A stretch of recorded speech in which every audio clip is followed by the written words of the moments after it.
신명기 27장 전체를 살펴볼 텐데 봉독은 4절에서 8절까지만 하도록 하겠습니다. 4절에서 8절 제가 한 절 여러분들 한 절 교독하시고 마지막 8절은 합독하도록 하겠습니다. 너희가 요단을 건너거든 내가 오늘 너희에게 명령하는 이 돌들을 에발산에 세우고 그 위에 석회를 바를 것이며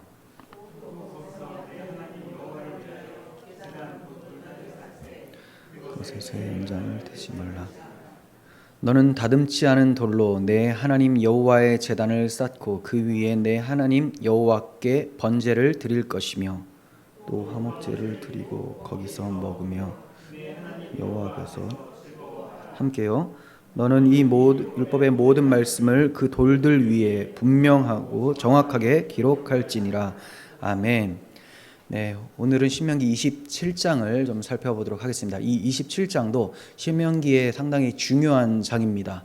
그리고 여러분들께서 그냥 보셨을 때 또 해석하기가 다소 어려우실 수 있겠다. 물론 구속사적 성경 해석을 많이 들으신 여러분들이 어느 정도 이제 이 말씀이 역시나 동일하게 복음을 증거하는 것이다라고 생각을 하시겠지만 좀 더 자세하게 살펴보기 위해서 정확하게 알기 위해서 27장을 본문으로 삼았습니다. 27장부터는 모세의 3차 설교가 시작이 됩니다.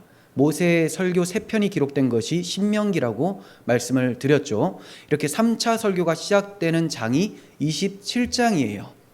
신명기의 결론 부분에 해당하는데 그 중에 27장의 중심점은 여호와께서 주시는 약속의 땅 가나안에 들어가서 우선적으로 무엇을 해야 되는지를 가르쳐주고 계시는 거예요.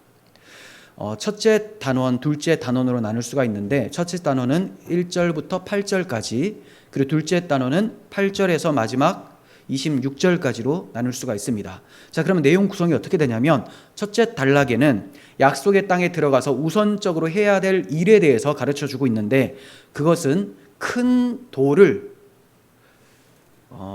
에발산에 세우는 거예요. 그런데 그냥 돌만 세우는 것이 아니라 그 큰 돌에다가 율법을 새겨 넣습니다.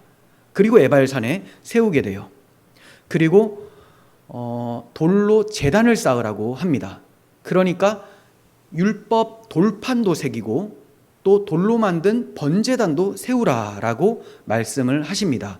그리고 그 제단 위에 번제를 드리고 화목제를 드리고 나서 여호와 앞에서 즐겁게 먹고 마시라 이런 말씀이 나옵니다.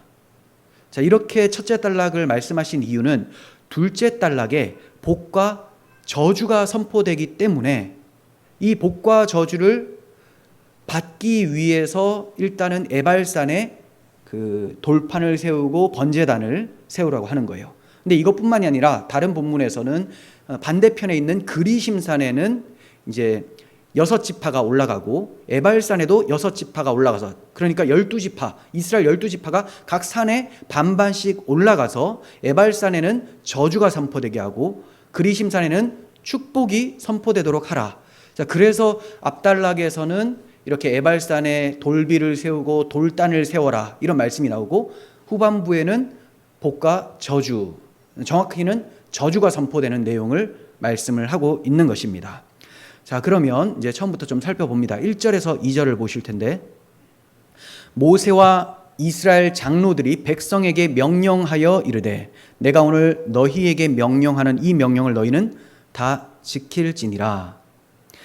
너희가 요단을 건너 내 하나님 여호와께서 내게 주시는 땅에 들어가는 날에 큰 돌들을 세우고 석회를 바르라. 좀 전에 말씀하신 그 명령을 하고 있는 것이죠. 가나안 땅에 도착하게 되면 큰 돌들을 세우고 석회를 바르고 이제 그 이후에 또 보게 되면 율법을 새겨 넣으라 이런 말씀이 나오게 됩니다. 그런데 본문을 유의해서 보면 우리가 방금 읽었었던 1절과 2절에도 2절이죠. 요단을 건너라는 표현이 나옵니다. 그리고 3절과 4절과 12절에도 요단을 건넌다는 표현이 나와요. 그러니까 이 한 장에 요단을 건넌다라는 표현이 4번이나 강조되어 나옵니다. 이것은 요단을 건넌다는 것이 이스라엘 백성들에게 굉장히 특별한 사건, 역사적인 사건이기 때문에 그래요. 왜냐하면 이스라엘 백성들은 그 요단을 건너서 가나안 땅에 들어가는 것을 소망으로 삼고 광야에서 40년 동안 방황을 했었던 민족이죠. 더 멀리는 하나님께서 아브라함에게 약속하실 때 가나안 땅에 내 조상들이 입성하게 될 거다라는 약속을 해주셨어요. 애굽에서 430년이 차게 되면 이제 나와서 내 후손들이 4대 만에 애굽에서 나와서 내가 주리라 약속한 그 땅으로 들어가게 될 것이다. 그러니까 아브라함 때부터 약속해 주셨던 그 땅, 그리고 출애굽하실 때도 하나님께서 내가 약속의 땅 가나안을 주겠다라고 하셨는데 정말로 이제 저들이 가나안 땅을 이제 들어가기 직전, 요단강을 건너기 직전의 상황이라는 거죠. 지금 모압 평지에서 설교를 하잖아요. 모압 평지 바로 앞에가 요단강이에요. 그 넘어가면 약속의 땅입니다. 가나안 땅. 그러니까 요단강을 건넌다라는 것은 이스라엘 백성들에게 굉장히 역사적인 사건이고 가슴 뜨거워지는, 감격하게 되는 그런 표현이라는 거예요. 그래서 4번이나 강조되고 있는데 이 요단 도하 사건은 구속사적으로 보면 두 방면으로 적용을 할 수가 있어요. 우리가 흔히 이렇게 얘기를 하죠. 너 그러다 요단 건넌다 이런 얘기를 하죠. 이건 무슨 표현입니까? 죽는다라는 거죠. 네. 그래서 구속사적인 의미에서 요단강을 건넌다라는 것은 개인적인 죽음을 의미해요. 죽음. 그리고 역사적으로는 주님께서 재림하셔서 이 날을 끝내버리는 마지막 날을 의미합니다. 그래서 요단강을 건너게 되면 구속사적으로 역사적으로 요단강을 건넌다라는 것은 하나님께서 약속하신 새하늘과 새 땅에 들어가게 된다라는 것을 의미합니다. 그러니까 우리는 개인적으로도 들어갈 수가 있겠죠. 우리보다 앞서 눈을 감은 사람들은 지금 요단강을 건넌 것이 되는 거죠.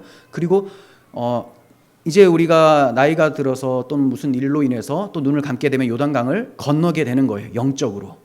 그런데 우리가 다 살아있다 하더라도 주님께서 오시게 되면 역사적으로 요단강을 건너게 됩니다. 그러면 먼저 죽은 사람들이나 그리고 주님 오셔서 변화되는 사람들이나 다 요단강을 건너 새하늘과 새 땅에 들어가게 되는 것입니다.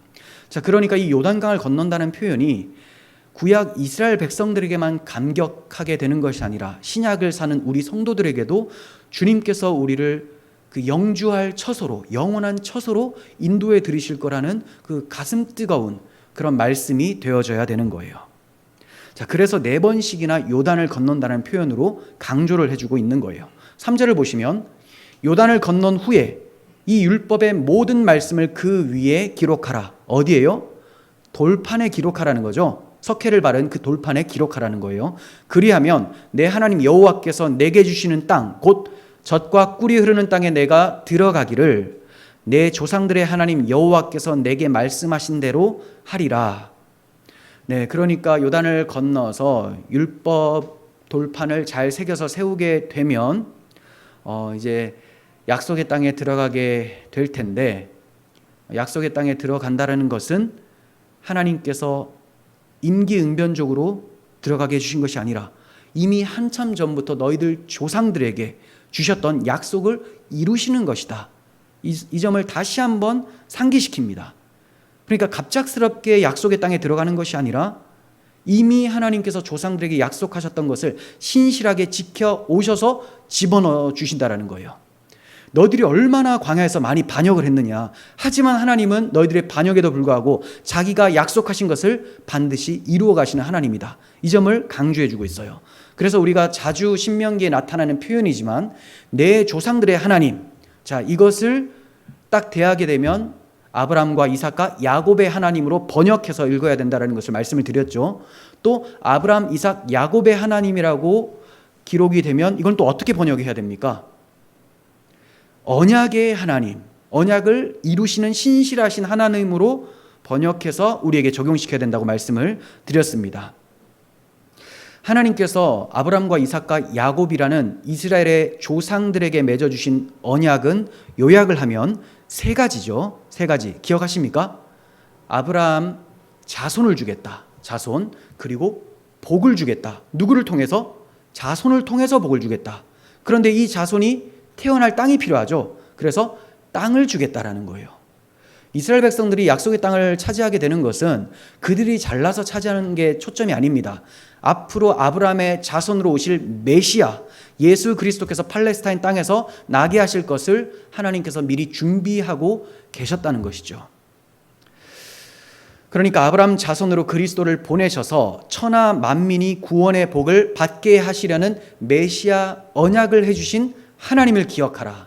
그리고 그 하나님은, 메시아 언약을 맺어주신 그 하나님은 반드시 그 언약을 이루실 것이다. 그것을 너희가 약속의 땅에 들어가면 확인하게 될 것이다. 그럼 약속의 땅에 딱 들어가면 야, 정말 아브라함에게 약속하셨던 그 약속을 이루셨구나. 여기에 대한 감격이 있겠죠. 그리고 그게 끝이 아니죠. 이렇게 우리가 하나님의 약속의 땅에 이르게 됐으니 하나님은 아브라함의 자손 중에 메시아를 보내실 것까지도 우리에게 이루어 주실 것이다 라는 소망을 갖겠죠. 그렇게 하면서 제사를 드리는 거예요. 제사를 드리면서 앞으로 오실 메시아께서 나를 위해 모든 대속을 이루실 분이시다. 이것을 기대하며 고대하며 제사를 드리는 거예요. 그거 없이 하나님께서 양고기 좋아하시겠지? 내가 율법을 잘 지키면 하나님께서 감동하시겠지? 이렇게 생각하는 것은 율법주의며 이건 우상숭배가 되어버리죠. 자기 의를 드러내는 것, 하나님의 의는 치워버리고 자기 의를 드러내는 율법주의가 되기 때문에 우상숭배가 돼요. 그래서 필연적으로 메시아 언약을 버린 사람들, 앞으로 오실 메시아를 고대하지 않고 그냥 율법 조문에 따라서 율법을 지키고 제사법 조문에 따라서 제사를 드리고 이런 사람들은 필연적으로 어디에 빠지게 되느냐? 가나안 족속들이 섬기는 우상숭배에 참여하게 됩니다. 복음이 없으면 우상숭배하게 되고 우상숭배를 하게 되니 점점 마음에 완악함이 발생돼서 이웃과의 사이에서 불의를 하게 되죠. 그러니까 불경건의 죄, 하나님 앞에 불경건의 죄를 범한 사람들은 이제 이웃과의 관계에서 불의함을 나타내게 되는 거예요. 그러면 불경건은 하나님을 사랑하지 않는 죄죠. 불의함은 이웃을 사랑하지 않는 죄죠. 이 말은 율법을 지키지 않는 죄입니다. 하나님 사랑, 이웃 사랑을 하지 않는 죄가 되는 거예요. 그래서 신명기는 계속해서 강조하는 것이 너희가 약속의 땅에 들어가면 하나님 사랑, 이웃 사랑 해라. 이 말을 율법 잘 지키십시오 이게 아니라 제대로 해석해서 들어야 됩니다. 하나님 사랑, 이웃 사랑 해라 라는 말은 앞으로 하나님께서 보내실 메시아를 기다리면서 그 메시아를 보내실 하나님을 사랑하며 이웃을 사랑하는 삶을 살라. 이렇게 전개가 되어야지만 율법주의에 빠지지 않게 되는 거예요. 제가 이거 너무 많이 말씀드렸잖아요. 하지만 지나치지 않습니다. 왜냐? 우리는 이 율법주의적인 성향들이 다 가지고 있어요. 그래서 성경을 딱 보면 이거 내가 율법 잘 지켜야 복 받는 것 같다라는 느낌이 확 든다는 거예요. 이 때를 벗어내기 위해서는 평생에 듣던 말씀 또 들려달라고 하면서 복음을 들어야 되는 거예요. 그래서 성경 설교는 별다른 게 아닙니다. 하나님이 우리에게 주셨던 복음을 계속 설교하고 이 복음에 나타나는 그 하나님 사랑, 이웃 사랑의 그 성화의 삶이 무엇인지를 설명하는 거예요. 그걸 교회가 잘 적용해서 살아간다면 거룩한 교회가 되는 것이고, 복음을 망각하고 그냥 율법 조문에 매어 산다면 외식하는 자, 바리새인의 모습이 되어지는 거죠. 그건 강도의 소굴이 되는 거예요. 우리가 앞에서 살펴본 말씀들은 메시아 언약을 굳게 믿고 있는 사람은 신의 산에서 주신 모든 율법을 돌판에 기록하여 준행하는 사람이라는 것을 가르쳐 주신 거예요. 구약적 표현이라서 돌판에 기록하라고 한 것이지, 사실상 메시아 언약을 믿는 사람은 그 율법이 돌판이 아니라 마음에 새겨지는 거죠. 마음에. 자, 이것을 구약 시대이기 때문에 돌판에 새겨라라고 말씀을 하신 거예요. 그러니까 우리는 돌판에 새겨진 거 보면서 저거 잘 지켜야지 이렇게 되면 그냥 율법 조문을 지키는 율법주의가 되는 거예요. 예수 그리스도의 희생으로 그 복음을 성령께서 내 마음에 집어넣어 주심으로 주님의 사랑이 내 마음에 부음받으니 그 사랑이 부음받은 게 율법이 새겨진 거예요. 율법은 사랑이잖아요. 그 율법이 내 마음에 새겨져서 그냥 사는 거예요. 그러면 하나님 사랑, 이웃 사랑을 하죠. 근데 이거 펴놓고 요번에는 1계명 요거 잘 지키고 요번에는 4계명이 잘 안 되네. 5계명을 이번에 이루어 볼까? 이게 율법주의라는 거예요. 참 무서운 겁니다, 이거. 그런데 마음에 하나님 사랑이 차고 넘쳐요. 그러면 저거 지켜볼까가 아니겠죠. 어떻게 하면 주님을 기쁘게 해드릴까? 주님께서 나에게 보여주신 그 사랑으로, 그 십자가 사랑으로 나도 살아가야 되겠다. 그 십자가 사랑은 자기를 부인하고 자기를 희생하며 이웃을 섬기는 삶입니다. 그리고 예배 드릴 때는 내 의를 드러내지 않고 오직 그리스도만 높이면서 예배하는 것, 이게 하나님 사랑이라는 거예요. 그냥 제 시간에 와서 잘 앉아 있는 것, 이런 것이 하나님 사랑이 아니라, 물론 자 보세요, 진짜 복음에 입각해서 예배하는 사람은 제 시간에 와 있겠죠. 그러니까 이런 게 율법주의냐 아니냐를 판가름하는 거예요. 내가 제 시간에 와야지 하나님이 기뻐하신다, 이래서 제 시간을 지키려고 하는 거, 이게 율법주의가 되고요. 주님의 사랑이 너무 감격스러워요. 복음을 계속 묵상하고 주님께 영광 돌리고 싶어서 어떻게든 더 빨리 가고 싶은 거예요. 주님 만나고 싶은 거죠. 그러니까 왔더니 제 시간에 오는 정도가 아니라 왜 이렇게 1시간이나 빨리 와버렸네? 또 기도해야 되겠다, 이렇게 되는 거예요. 그러면 지각을 안 하겠죠. 그래서 율법 조문대로 살아가는 사람보다 훨씬 더 대단한 경건을 나타내게 됩니다. 이게 복음의 능력이에요. 저는 계속 이 점을 얘기를 하는데 이거를 많은 목사님들이 이 표현 자체를 이해를 못 하더라고요. 이거를 우리는 조문에 매이면 안 돼요. 그렇다고 우리가 율법의 진짜 본질을 버리는 사람들이냐? 아니죠. 율법 조문 폐기론자지 율법 요구는 완성론자가 됩니다. 그리스도 안에서 완성을 한 사람이 되는 거죠. 우리가 완성하는 게 아니라 주님께서. 그러니까 율법 폐기론이라고 할 때도 참 이게 애매해요. 율법에 뭐가 폐기되고 뭐가 지금도 우리에게 유효하냐? 율법의 정신인 하나님 사랑, 이웃 사랑은 유효하죠. 율법 조문은 폐기가 되는 거예요. 근데 이 율법 조문이 지금까지 시퍼렇게 살아있으면 그게 율법주의가 되는 겁니다. 그리고 유대교로 회귀하게 되는 거예요. 그러면서 무슨 세대주의를 비판합니까? 자기가 지금 구약 이스라엘 백성들이 받았었던 그 율법 조문이 지금 나에게도 필요하다라고 하고 있으면 그게 세대주의죠. 나도 민족 이스라엘이 돼버린 거예요. 근데 오히려 반대예요. 민족 이스라엘은 영적 이스라엘인 교회를 위해서 존재했었던, 도구로 존재했었던 자들이에요. 그래서 예수님이 십자가에서 이루시니 민족 이스라엘의 역할은 다 하게 됩니다.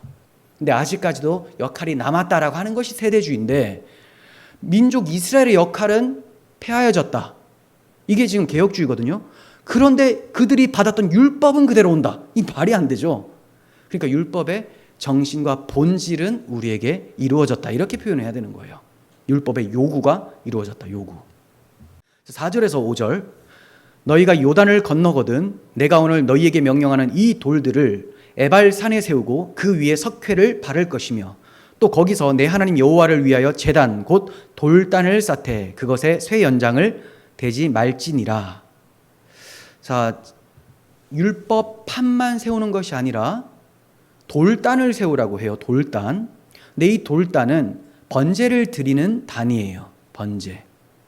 근데 이 번제를 드리는 단을 세울 때는 쇠 연장을 대지 말라고 하죠. 한마디로 자연석, 그냥 좀 뭉퉁하고 보기 좋지 않아도 그 돌 그대로 해라. 사람의 힘, 공로 이런 거 전혀 들어가지 않는 하나님이 그냥 만들어 놓으신 그 자연석 그대로 돌단을 쌓아라, 이렇게 얘기를 하고 있습니다. 이렇게 말씀하는 이유는 모세가 임의로 말씀을 하는 것이 아니라 앞서 하나님께서 이러한 말씀을 주셨습니다. 내가 내게 돌로 제단을 쌓거든 다듬은 돌로 쌓지 말라. 내가 정으로 그것을 쪼면 부정하게 함이라 라는 말씀이 출애굽기 20장 25절에 나와요. 그러니까 다듬은 돌로 쌓으면 인간의 힘이 들어가는 거죠. 그거는 하나님의 제단에 적합하지 않다. 오직 은혜를 강조하는 거예요. 너희들의 공로 이런 거 없어. 다 제외시켜. 그리고 정으로 그것을 쪼면, 좀 뭐가 났다고 해서 네모 반듯하게 벽돌처럼 쪼면 이거 부정하게 된다라고 합니다. 그러니까 오직 하나님이 마련해 주신 그대로 해라, 은혜로 받아라 라는 말씀이죠. 그러므로 모세가 거듭 강조하기를 너는 다듬지 않는 돌로 내 하나님 여호와의 제단을 쌓으라, 이렇게 명령한 거예요. 자, 다듬지 않은 돌로 제단을 쌓으라. 정으로 쪼면 부정하게 된다, 이렇게 말씀을 하셨어요.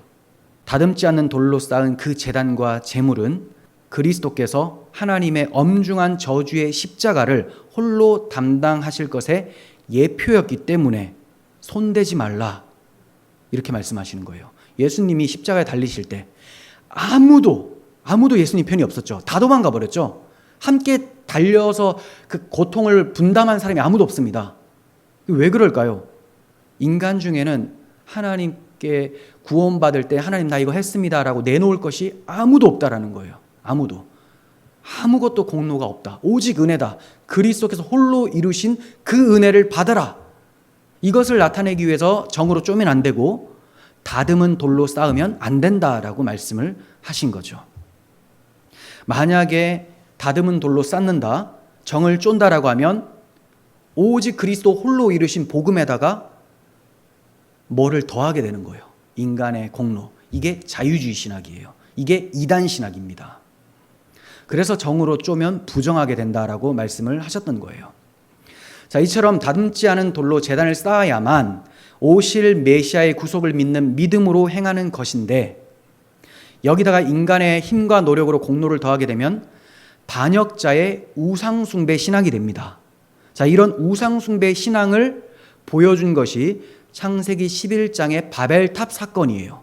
바벨탑을 쌓을 때에는 이 번제단을 쌓는 것처럼 인간의 노력이 하나도 들어가지 않는 게 아니라 인간의 노력이 잔뜩 들어갑니다. 잔뜩. 자, 창세기 11장 3절 4절 봅니다. 서로 말하되 벽돌을 만들어 견고히 굽자 하고 이에 벽돌로 돌을 대신하며 역청으로 진흙을 대신하고 또 말하되 자 성읍과 탑을 건설하여 그 탑 꼭대기를 하늘에 닿게 하여 우리 이름을 내고 온 지면에 흩어짐을 면하자 하였더니, 자라는 표현이 두 번이나 나와요. 자는 뭡니까? 우리 으쌰으쌰 해봅시다라고 할 때 자하죠. 우리 힘을 내봅시다.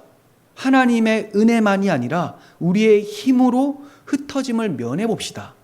앞서 무슨 사건이 있었느냐? 노아의 홍수 사건, 대홍수 사건이 있었죠.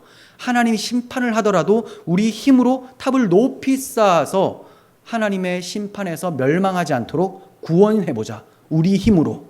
그래서 우리를 구원했기 때문에 우리 이름을 내자라고 하는 거예요. 우리 이름. 이게 자유주의 신학, 변질된 다른 복음이죠. 이 탑을 쌓기 위해서 벽돌을 만들어 견고히 굽자라고 합니다. 벽돌, 자연석을 대신하자고 하죠. 대신. 그리고 역청으로 진흙을 대신한다. 진흙은 그냥 내버려 둔 거죠. 근데 역청은 시멘트처럼 인공적인 힘이 들어가는 거죠. 그러니까 하나님의 은혜 대신에 우리 힘을 내자라는 것이 바벨탑 사건에도 나타났었는데, 이것이 번제를 쌓는 데 들어가면 어떻게 되겠습니까? 이것이 오직 은혜라는 복음을 계시하고 있는 도구였는데, 여기다가 인간의 힘이 들어가게 된다면, 벽돌로 쌓게 된다면 온전한 은혜의 복음을 계시할 수가 없게 되죠. 하나님은 구약시대 때도 복음을 제대로 계시하시기 위해서 온전하게 표현을 하고 계셨던 거예요.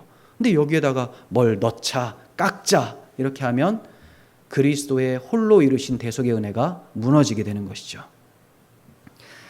자, 6절에서 8절, 너는 다듬지 않은 돌로 내 하나님 여호와의 제단을 쌓고 그 위에 내 하나님 여호와께 번제를 드릴 것이며 또 화목제를 드리고 거기서 먹으며 내 하나님 여호와 앞에서 즐거워하라.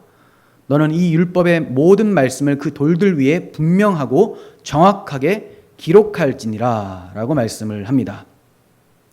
다듬지 않은 돌로 제단을 쌓으라고 하신 후에 그 위에 번제를 드리라고 하셨습니다. 여기서 번제는 속죄제를 의미합니다. 번제는 제사 드리는 방법이에요. 태워 드리는 방법인데, 이제 그 제사의 내용이 뭐냐? 속죄를 하는 제사다. 네, 그래서 속죄제를 먼저 드려요. 속죄제를 드린 후에야 드릴 수 있는 제사가 뭐냐면 화목제입니다. 그러니까 여기에 화목제만 나오죠. 번제라고 하고 화목제만 나오죠. 그러면 화목제는 앞에 속죄제가 드려졌다는 전제입니다. 이해가 되시죠? 그래서 속죄제를 드리고 또 화목제를 드리고, 이렇게 얘기를 하는 거예요. 화목제를 드릴 수 있게 된다는 것은 죄 용서를 받은 사람이 하나님과 화목하게 되어 교제하게 된다는 것을 보여주는 거예요. 그래서 속죄제 이후에 화목제, 죄 용서 받았으니까 하나님과 교제할 수 있는 화목의 상태가 되었다. 그래서 화목제를 드리고 거기서 먹으며 내 하나님 여호와 앞에서 즐거워하라, 이렇게 말씀을 합니다. 이제 하나님과 함께 교제하며 즐거워할 수가 있게 된 거죠. 그전에는 하나님 너무 무서워서 벌벌 떨고 있었는데 속죄가 이루어지니 화목이 이루어지게 되는 거예요. 즐거움이 나타나게 됩니다. 자, 이렇게 하나님과 화목하여 교제하는 사람들은 돌판에 기록된 율법의 요구대로 하나님을 사랑하고 이웃을 사랑하며 살아야 마땅합니다.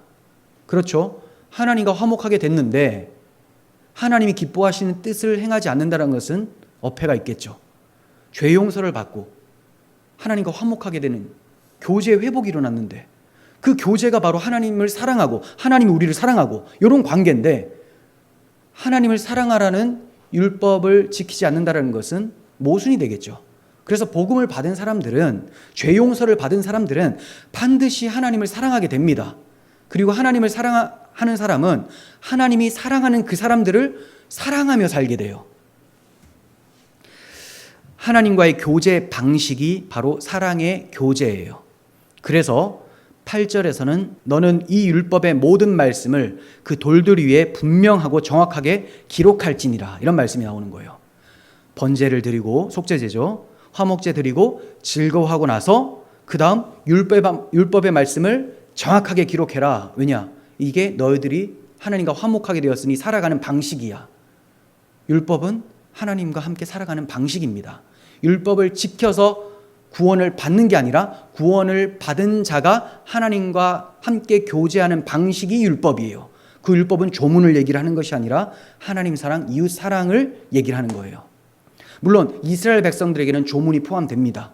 이스라엘 백성들에게는 조문이 주어졌으니까. 네. 하지만 본질은 하나님 사랑, 이웃 사랑을 생각하면서 저들도 조문을 지키는 것이지, 그거 없이 제사 드리거나 살인하지 않았습니다, 저 잘했죠, 이렇게 한다면 마음에는 형제를 미워하는데 정말 살인을 하지 않았다고 해서 하나님께서 야, 너 정말 살인 안 했구나, 너 참 말 잘 듣는구나, 이렇게 하실까요? 아니에요. 그래서 항상 율법은 마음이 먼저입니다. 마음. 그리고 이 마음에 하나님 사랑이 있는 사람들이, 구약의 이스라엘 백성들이 하나님 말씀하신 대로 십계명을 하나하나 지켰었던 거예요. 하나님께서는 시내산에서 십계명 돌판만 주신 것이 아닙니다.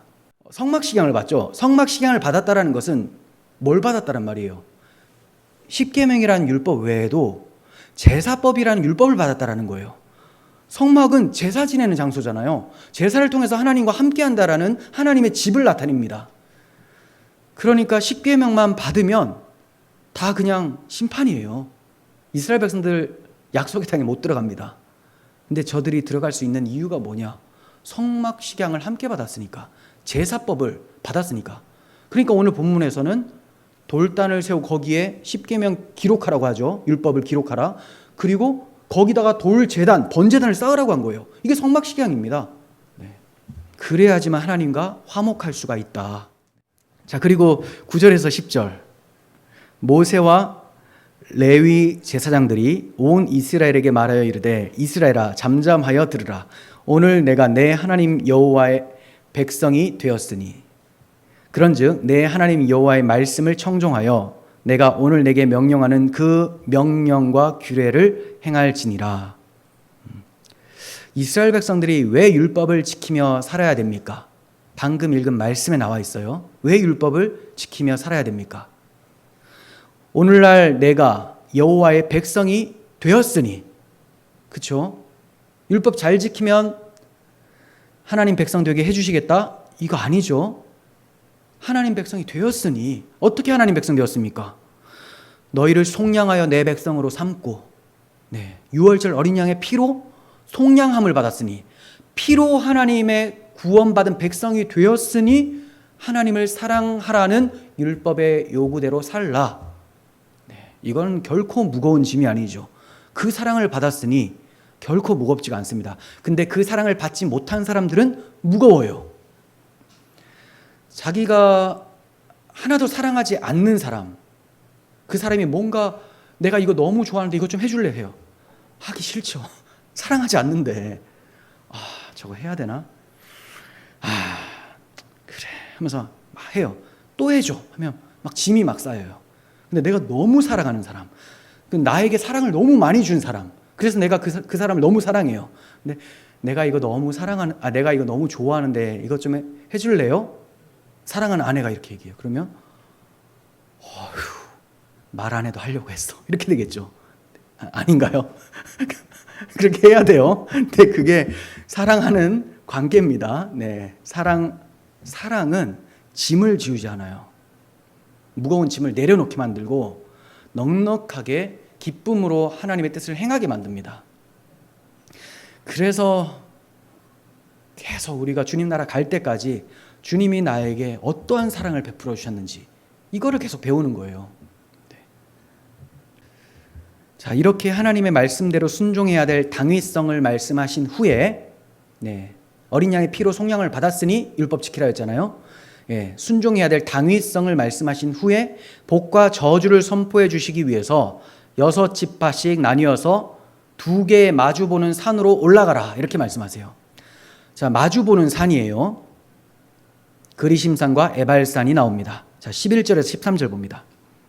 모세가 그날 백성에게 명령하여 이르되 너희가 요단을 건넌 후에 시몬과 레위와 유다와 이사갈과 요셉과 베냐민을 백성을 축복하기 위하여 그리심산에 서고 르우벤과 갓과 아셀과 스불론과 단과 납달리는 저주하기 위하여 에발산에 서고 이렇게 말씀합니다.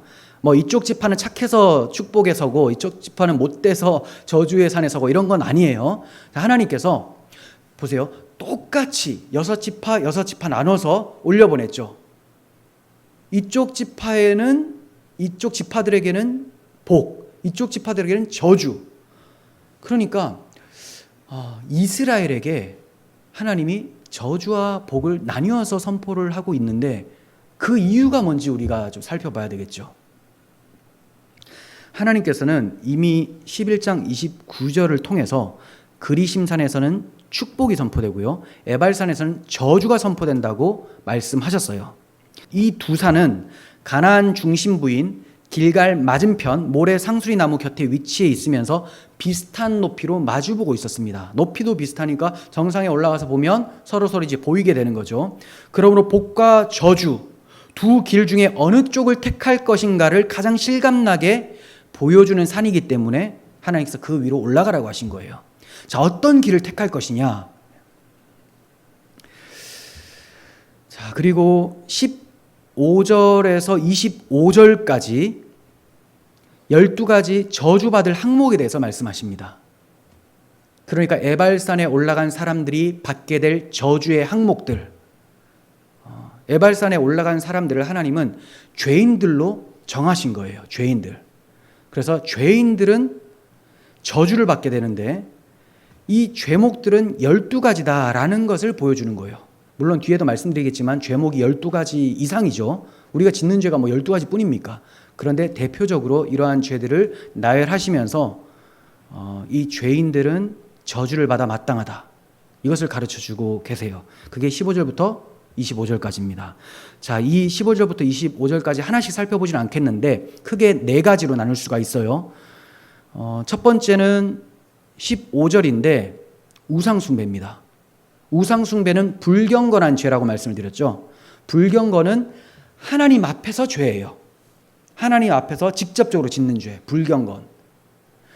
자, 그리고 16절에서 19절에는 이웃에 대한 불의입니다. 불의. 이웃에 대해서 나쁜 짓 하는 거. 그러니까 불의라는 것은 이웃 사랑을 하지 않는 죄, 그리고 불경건은 하나님 사랑하지 않는 죄. 그렇죠? 자, 그리고 20절에서 23절이 세 번째 죄의 항목인데 가증스러운 음행에 대해서 얘기를 합니다. 음행. 자, 그리고 24절에서 25절은 네 번째 분류인데요. 생명을 해하는 살인이에요. 살인. 자, 크게는 그러니까 불경건, 그리고 불의함, 그리고 음행, 살인 이렇게 나누고 있습니다. 12가지 항목이 선포될 때마다 후렴구처럼 등장하는 것이 뭐냐면 모든 백성은 아멘할지어다 라는 말씀이에요. 이게 무슨 뜻입니까? 하나님 나라의 헌법이 선포될 때마다 우리가 다 지켜 행하겠습니다 라고 선서를 하라는 거예요. 너희가 하나님의 사랑을 입은 자라면 하나님 말씀이 선포될 때마다 우리가 다 지켜 행하겠습니다. 우리가 이 저주의 죄에 참여하지 않겠습니다라는 결단을 하라는 거죠. 저들은 얼마 후에 요단강을 건너서 아이성을 정복한 후에 에발산에 쇠 연장으로 다듬지 않는 새 돌로 한 제단을 쌓고 모세가 명령한 대로 절반은 그리심산에 올라가고 또 나머지 절반은 에발산에 올라가게 됩니다. 그리고 거기에 복과 저주가 선포되는 율법을 낭독하게 돼요. 그러니까 정말로 말씀대로 이행을 하게 됩니다. 하나님 말씀대로 살기를 결단하면서 선서를 했었던 거예요. 그러니까 선서하는 것 자체가 나쁜 건 아닙니다. 하나님 말씀대로 살겠습니다라는 거죠. 그런데 훗날에 저들이 그 말씀대로 살았을까요? 그렇지 못했어요. 그거는 사사기를 보면 알게 되죠. 사사기는 자 보세요. 신명기의 모세 유언 같은 설교가 모압 평지에서 일어나고요. 그다음 모세가 죽자 여호수아가 데리고 가나안 땅에 들어가게 되죠. 그 내용이 여호수아서예요. 그리고 여호수아가 죽으면서 가나안 땅 정복을 했잖아요. 싹 다 정복을 하지 않았지만 이 사람들이 이제 가나안에 정착해서 나머지 정복 전쟁을 하면서 계속 살아야 돼요. 하나님 말씀을 지키며 살아야 돼요. 하나님 사랑하며 살아야 됩니다. 근데 그 하나님 사랑하며 살아야 되는 그 시대를 가리켜서 사사시대라고 합니다. 근데 사사시대에 어떤 일이 발생하느냐? 사사기 2장 8절과 10절 봅니다. 여호와의 종 눈의 아들 여호수아가 110세에 죽고요. 10절 그 세대의 사람도 다 그 조상들에게 돌아갔고 다 죽었죠. 그 후에 일어난 다른 세대는 자 그러니까 여호수아는 1세대였죠. 그죠? 갈렙과 여호수아 모세는 1세대 죽었어요. 그리고 여호수아와 함께 들어간 세대는 2세대였죠. 2세대들도 죽었어요. 2세대들까지만 해도 하나님의 행하신 일들을 배웠죠. 경험을 했습니다. 눈으로 봤어요. 그런데 다 죽었어요. 이제 3세대가 일어났죠. 바로 그 다음 세대인데 어떻게 돼요?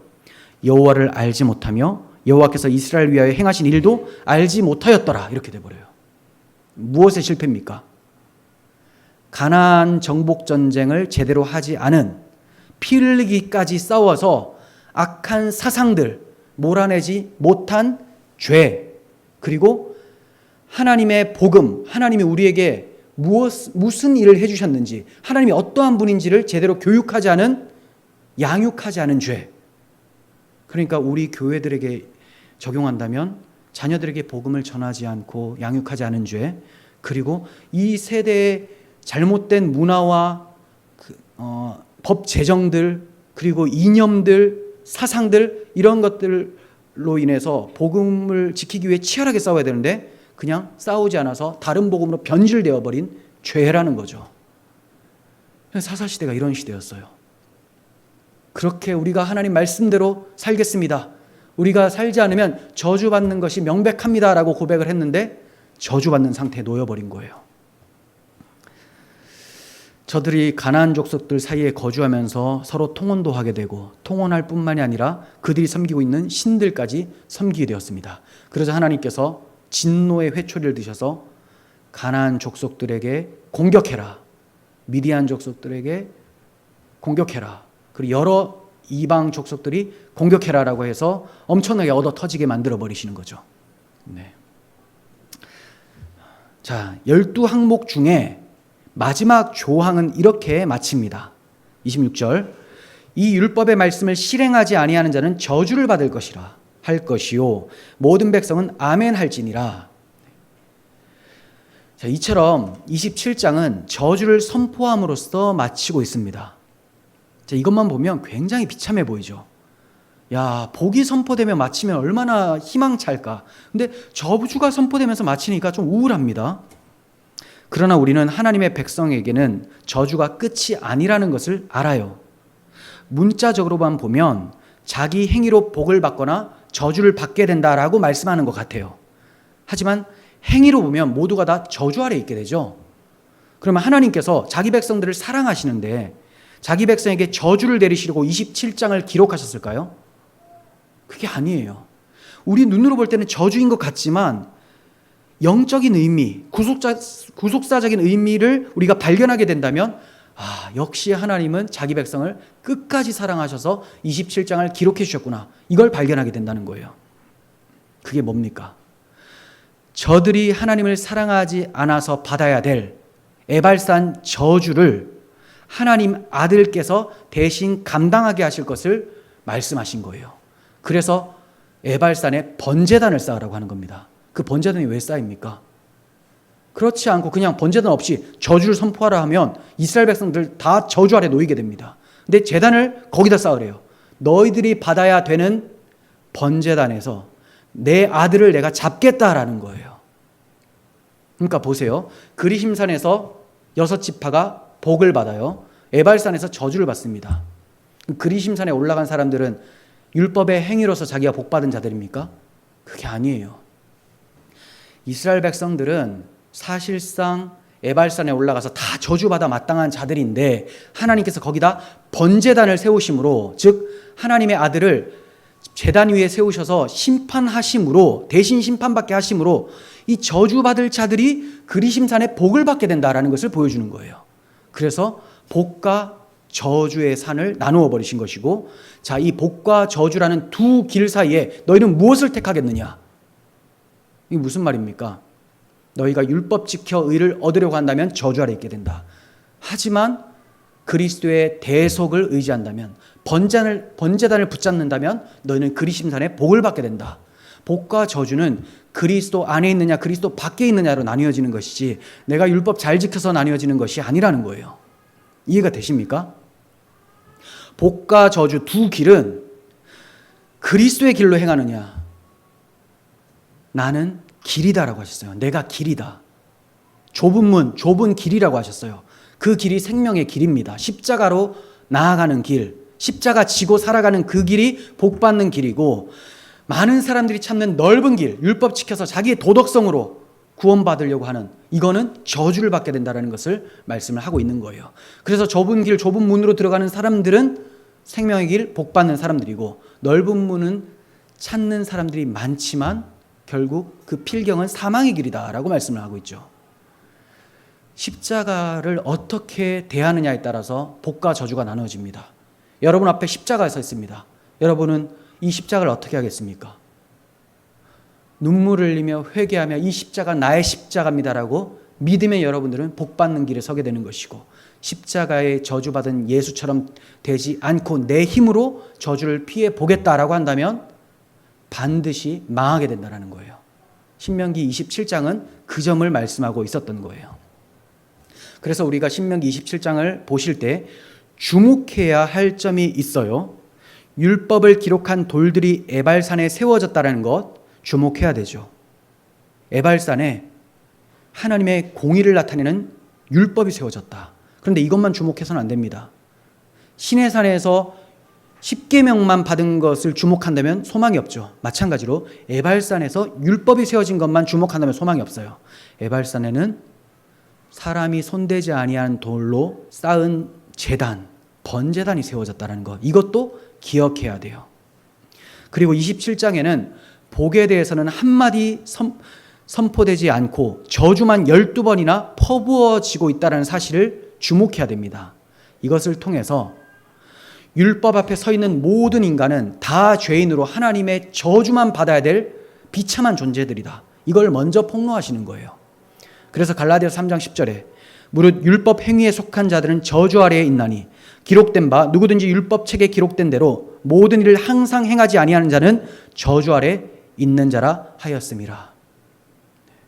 율법 행위대로 항상 행하지 않으면 저주 아래 있다고 해요.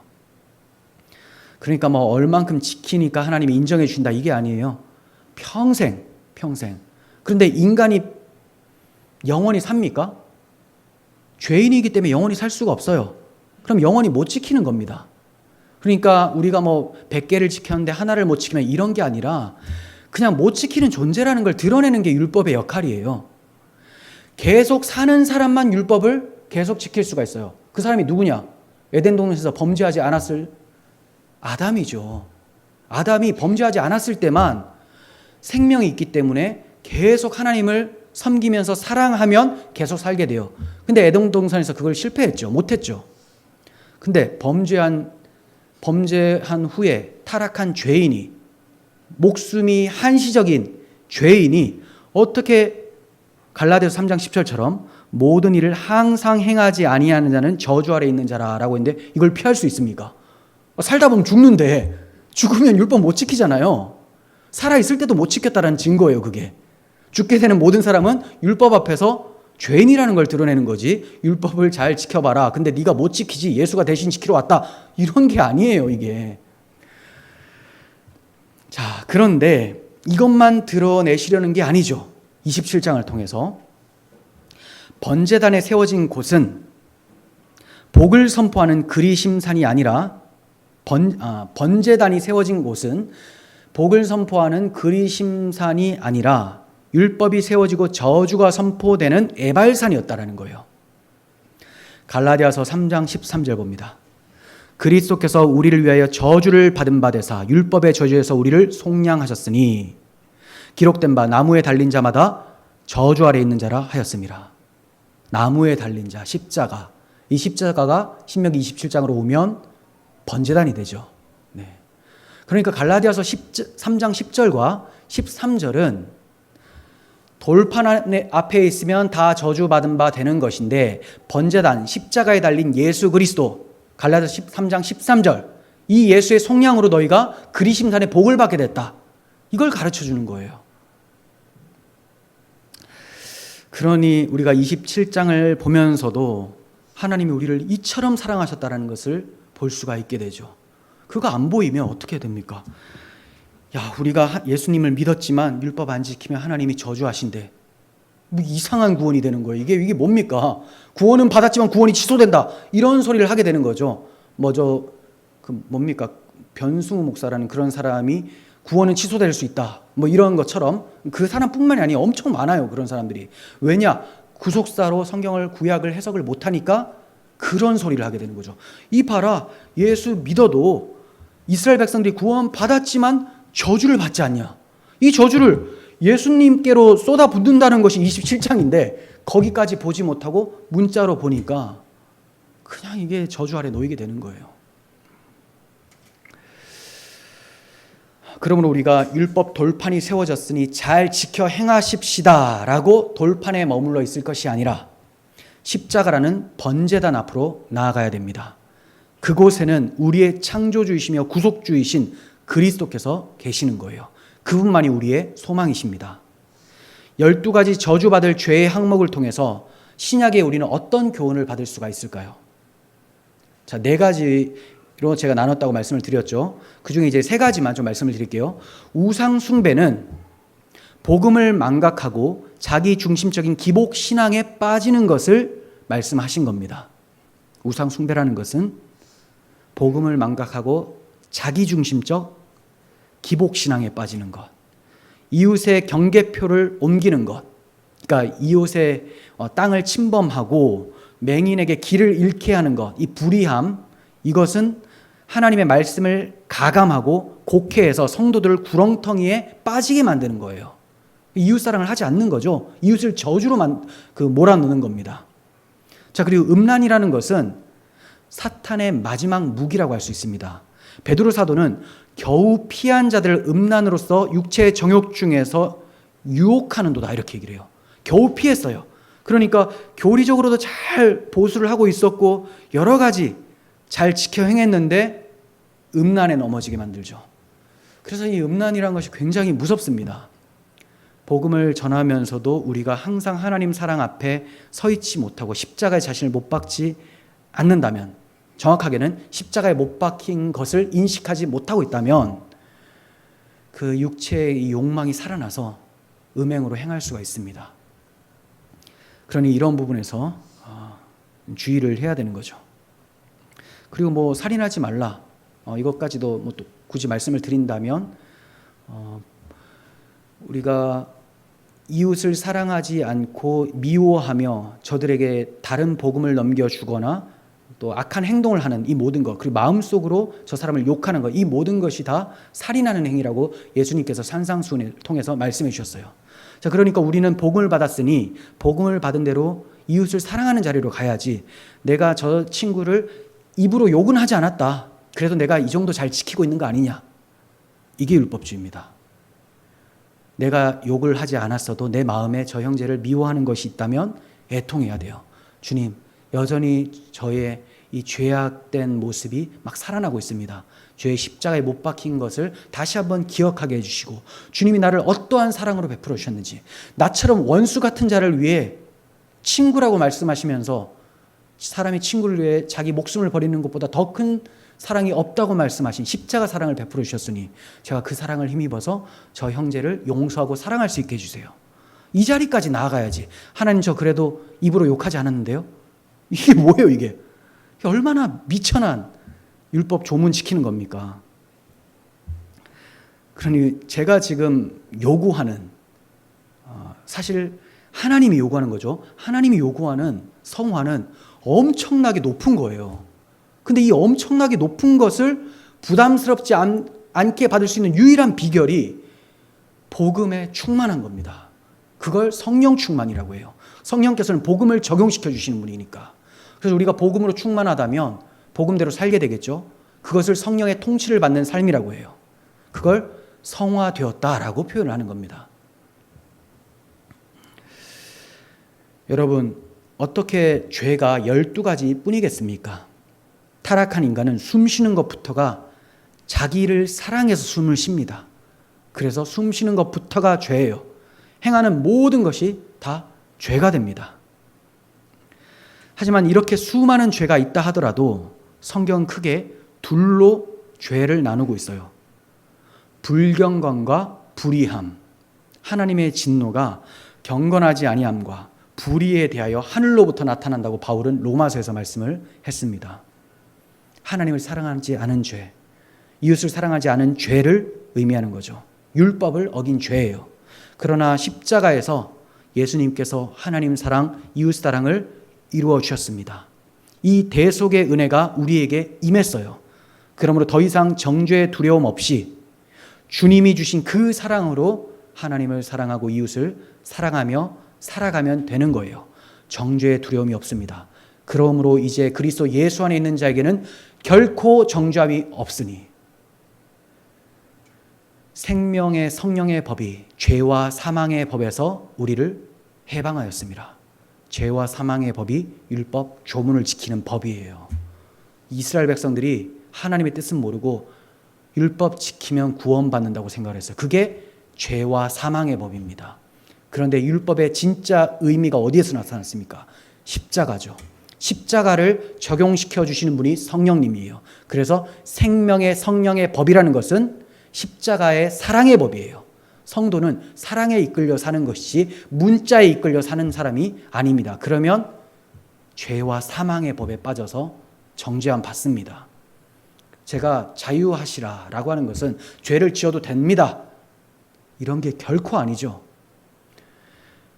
생명의 성령의 법을 받았기 때문에 자유하되 이 자유가 방종으로 나아가지 않고 더 열심으로 주님을 사랑하는 삶으로 나아가게 한다라는 것을 강조하는 거예요. 그러므로 우리는 주님을 뜨겁게 사랑하면 돼요. 뜨겁게. 아침에 눈 뜨면 나를 죽기까지 사랑하신 그 하나님이 나에게 오늘도 주님을 사랑하라고 말씀하고 계시네. 내가 주님을 사랑하며 내 만나는 사람들에게 주의 사랑을 전파하리라. 또 그 사랑을 살아내리라 하면서 그렇게 살아가는 겁니다. 정죄 생각하지 마세요. 이미 넘어갔습니다. 끝났습니다. 근데 계속해서 나 지옥 가는 거 아니야? 도대체 이거 여기서 어떻게 벗어납니까? 십자가가 눈앞에 사라지면 정죄가 눈앞에 보여요. 정죄가 눈앞에 보이면 율법 지켜서 구원을 얻으려고 힘써 살아가게 됩니다. 너무 괴로워져요. 삶이 너무 무겁다. 이렇게 율법을 지켜도 해방감이 없네. 당연하죠. 십자가를 치워버렸으니까. 그럼 치워지려고 하는 십자가를 또다시 가지고 오세요. 항상 자기를 십자가 앞에 세워야 됩니다. 제일 무서운 게, 복음을 전하는 제가 제일 무서워하는 게 뭐냐면, 사람들을 십자가 앞에 서라고 해놓고 나는 십자가 앞에 서지 않는 것이 제일 무서운 죄입니다. 십자가 앞에 서지 않는 설교자의 특징이 뭐냐?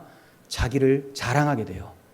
내가 이만큼 했다. 여러분, 이렇게 설교하는 사람이 있습니까? 하면서 막 얘기하게 되고, 여러분 이 교회 온 거 복 받은 줄 아십시오 하면서, 이게 지금 뭐 하는 겁니까? 십자가는 십자가 복음은 그 앞에 다 죽은 자로 놓으시고 그리스도를 머리로 하여 살아난 사람으로 만드는 건데, 지금 십자가 복음 전하고 자기를 실컷 드러내잖아요. 이런 건 없어요. 그래서 설교자도 그렇고 복음을 듣는 여러분들도 그렇고 복음을 들은 사람은 겸손할 수밖에 없어요. 눈앞에 십자가가 사라지면 교만해집니다. 마귀가 좋아하는 교만으로 행할 수밖에 없습니다. 마귀는 교만 때문에 정죄함을 받았죠. 우리도 교만하게 되면 마귀가 정죄함 받은 그 교만으로 정죄함을 받을 수가 있습니다. 정리하겠습니다. 27장을 명령해 주신 1차적인 목적이 무엇입니까? 구원받은 백성이 살아가야 될 삶의 방식, 명령과 규례를 행함으로 메시아를 기다리며 하나님 사랑, 이웃 사랑을 행하라. 자, 이것을 가르쳐 주시기 위해서 27장을 1차적으로 가르쳐 주신 것이고, 저주가 퍼부어지는 에발산에 번제단을 쌓으라라고 하신 구속사적인 의미는 또 무엇입니까? 율법에 의해 저주받아 마땅한 우리를 대신하여 예수님께서 에발산의 번제단과 같은 십자가에서 자기를 내어주셨다. 우리의 저주를 담당해 주셨다라는 복음을 계시해 주신 것이죠.